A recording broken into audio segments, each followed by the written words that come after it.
Young and the Restless spoilers. Noah Newman had always been a man who lived somewhere between impulse and regret, but the moment he realized Sienna Bacall had vanished without warning, something inside him fractured in a way he could neither contain nor rationalize. The letter she left behind was meant to be closure, a quiet explanation for why she felt she had to disappear before their connection deepened into something she feared she couldn't control. Yet to Noah, the letter only sharpened the ache, turning confusion into a restless determination. His mind replayed every conversation, every hesitation in her eyes, every subtle shift in her tone, searching for hidden meanings he had failed to notice. Sienna had always carried her wounds with a certain elegance, as if she had learned to bleed privately, silently, without bothering anyone. But Noah loved her enough to notice the shadows she tried to hide, and losing her now, without a chance to fight for her, felt like allowing history to repeat itself in the cruelest way. So even though the letter pleaded for space, even though Sienna clearly believed leaving was the only way to protect them both, Noah refused to accept goodbye as the final word. If he had to fly across the country, chase her down in Los Angeles, stand in front of her with his heart exposed and his pride scattered at her feet, he would. Love, he believed, deserved to be fought for, especially when it was slipping through fingers that were already tired of losing. The moment his plane touched down in Los Angeles, however, Noah quickly realized that his journey was not simply about finding Sienna, but confronting everything she feared: her past, her insecurity, her belief that she didn't deserve the kind of devotion he was offering. He imagined standing in front of her, breath unsteady, voice trembling as he begged her not to run from what they had. Yet beneath all that emotion lay a deeper question: would Sienna even let him close enough to listen? Fans could expect her reaction to be layered with fear, longing, and resistance, because Sienna Bacall had never been the type of woman to surrender easily, especially when surrender meant admitting how deeply she felt for him. Meanwhile, back in Genoa City, Kane Ashby's world spun into a darker, sharper direction. Recovering from unconsciousness had not been a gentle awakening, it was a violent flood of memory, confusion, and betrayal crashing into him at once. When he pieced together what had happened, when he recalled the helplessness of being drugged and left vulnerable, something primal ignited inside him. This was no longer just a misunderstanding or misstep, this was an attack, a violation that demanded justice. Kane was not the same man he once had been. He had endured too many losses, too many humiliations, too many chances to rebuild, only to watch everything crumble again. So when consciousness returned, so did the darker parts of him, the parts that refused to be a victim again. Revenge, once a fleeting temptation, now simmered steadily in him, reshaping his intentions and sharpening his resolve. Whoever was responsible would face consequences, and Kane would not allow sentiment, negotiation, or fear to dilute his pursuit of payback. Fans could expect the Kane who rose from that hospital bed to be far more dangerous than the one who had been carried into it.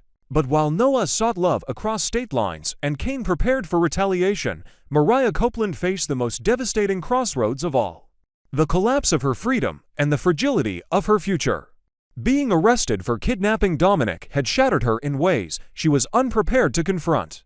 Mariah had always loved fiercely, sometimes recklessly, but the intensity of her love for Dominic, born from fear, trauma, and a desperate need for connection, had clouded her judgment in catastrophic ways. Sitting in an interrogation room, with fluorescent lights washing every emotion from her face, Mariah felt the weight of her choices pressing on her like a physical burden. She replayed the moments that had led her here, the panic that spiraled when she believed she was losing her place in Dominic's life, the isolation that made her cling tighter when she should have stepped back, the irrational hope that she could protect him by taking him far away. But the world did not view her actions through the lens of heartbreak, only the cold, brutal lens of law. The charge of kidnapping was not something that could be soothed by apologies or washed away by tearful confessions. It required consequence, and consequence demanded accountability. The uncertainty of her fate loomed large, whether she would face prison time, mandatory psychiatric evaluation, or some unexpected redemption depended on forces far beyond her control. All Mariah could do was brace herself for judgment, hoping that someone, Sharon, Christine, even Devin, would understand that her crime was born from desperation, not malice. While Genoa City braced for fallout on multiple fronts, Los Angeles became the stage for another unfolding tension.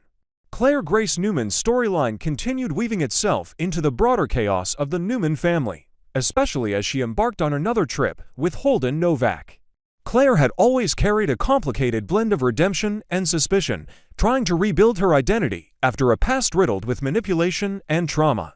Traveling with Holden wasn't simply leisure, it was survival, an ongoing attempt to create a new life grounded in purpose rather than fear. Yet as they moved through Los Angeles, Claire's instincts sharpened again, especially when it came to Audra Charles.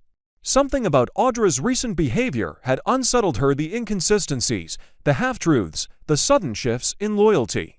Claire could feel a lie moving beneath the surface, and if she uncovered it, she knew it could destroy far more than Audra's reputation. It could unravel Holden's trust, destabilize business alliances, and pull Claire herself back into the orbit of danger she had fought so hard to escape. Fans could expect Claire's search for evidence to be a slow burn, methodical, tense, and emotionally charged.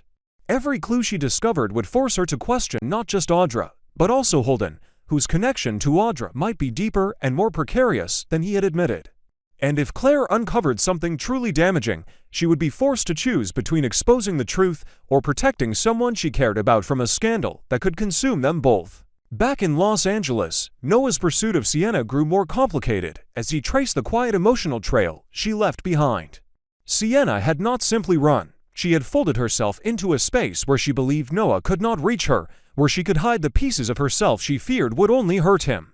When Noah finally found her, the tension between them would be electric, charged with confusion, longing, and the unspoken truth that both of them were fighting different demons. Sienna's reaction would not be straightforward.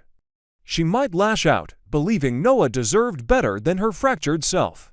She might break down, revealing fears she had never spoken aloud. Or she might stand frozen, overwhelmed by the realization that someone cared enough to chase her across an entire state line just for the chance to rewrite their ending. Noah would plead not from weakness, but from a genuine need to show her she was worth fighting for. Sienna would listen, but the war inside her would not quiet easily. She had built walls to protect Noah, to protect herself, and letting him back in meant risking everything she had tried to avoid. Meanwhile, Kane's path darkened further as he began piecing together the threads of betrayal. Each memory sharpened his resolve. Each unanswered question fueled his desire for vengeance. Kane knew he had been targeted, but the why, the how, and the identity of the person responsible were shadows he was determined to illuminate. In his mind, justice was no longer good enough.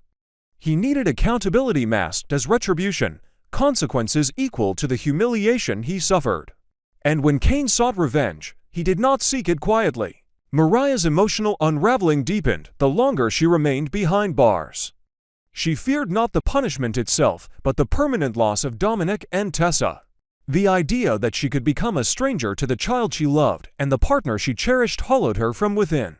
Yet even in her despair, Mariah understood that her redemption, if it ever came, would require a level of honesty she had avoided for far too long.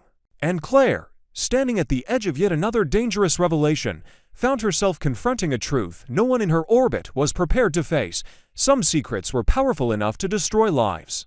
And some evidence was deadly, not because of what it exposed, but because of how far people would go to keep it hidden. Holden's fate, Audra's lies, Claire's redemption, it all tangled into one tightening knot. As Los Angeles, Genoa City, and every emotional thread between them pulsed with rising tension, one thing became clear. Every character was standing on the edge of a turning point. Noah's hope, Sienna's fear, Kane's vengeance, Mariah's desperation, Claire's suspicions, all of it was building toward a collision none of them could outrun.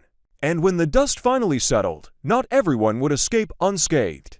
Audra Charles had always known how to weaponize desire, ambition, and emotional vulnerability. But the game she found herself locked in with Kyle Abbott was becoming far more dangerous and intoxicating than either of them had intended.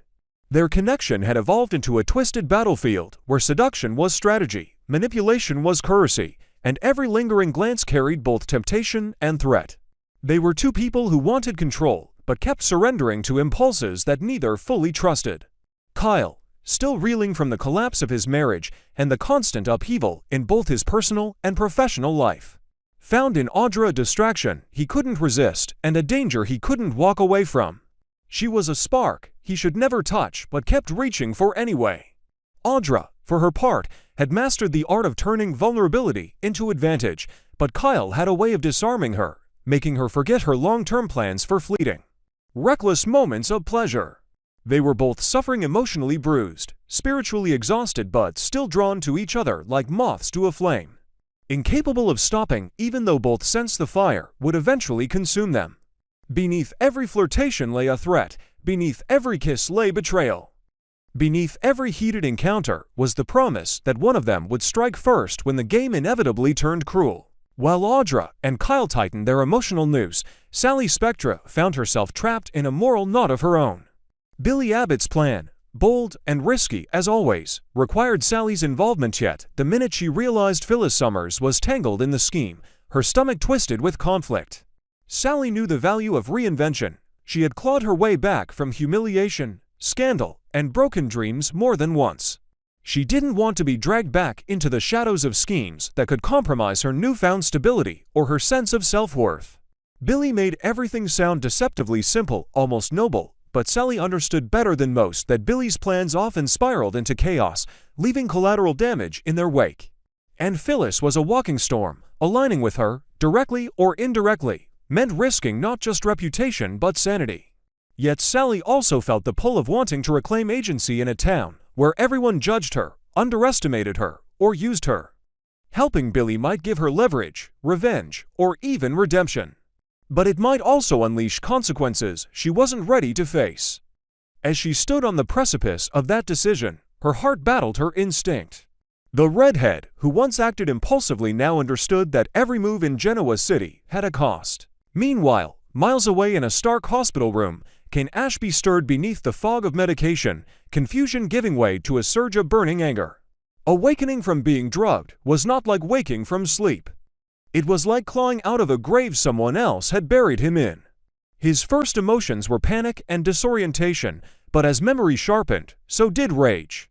And when he realized Phyllis Summers had been involved, when he understood she had crossed yet another line, not just morally, but physically violating his autonomy, his fury became something deeper and more volatile. Kane had always struggled with redemption, constantly fighting to prove he was not the man people feared he might be. But betrayal awakened old wounds, dormant instincts, and the part of him that believed forgiveness was a luxury only fools entertained. As the truth came into focus, Kane felt something shift inside him, something cold and decisive. Not only was he determined to hold Phyllis accountable, but the sheer humiliation of being left powerless lit a fire that would push him toward retaliation. What terrified him even more was the dawning realization that this wasn't simply Phyllis being reckless or manipulative. This was Phyllis orchestrating something calculated, invasive, and dangerous. And Kane knew that if she was willing to drug him, she was willing to do far worse.